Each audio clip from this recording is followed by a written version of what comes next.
চলুন বই সমুদ্রে একটু ডুব দিয়ে আসি।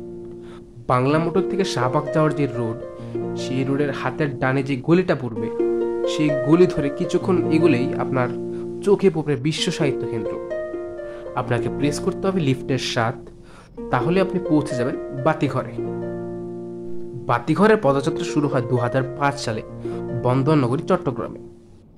2009 সালে এটি প্রকাশনা সংস্থা হিসেবে আত্মপ্রকাশ করে। তবে রাজধানী শহর ঢাকা এটি পদযাত্রা শুরু করে 2017 সালে। কাউন্টারের ঠিক পাশে আপনি দেখতে পাবেন লালবাগ কেল্লার দক্ষিণ প্রবেশ পথ। এখানে আমরা বইয়ের পাশাপাশি মুঘল স্থাপত্যশৈলীর এক ধরনের নিদর্শন দেখতে পাই। কাউন্টারটি দেখতে কিছুটা দেওয়ানি আমের মতো, যেটা অবস্থিত লাহোর ফোর্টে। এখানে কিছু থাকুক আর না থাকুক, বইয়ের বৈচিত্র্যের অভাব পাবেন না।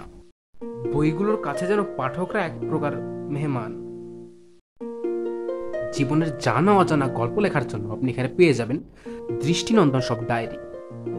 বই কিনতে না চাইলে বসে পড়ুন কাউন্টারের পাশে রাখা চেয়ারে।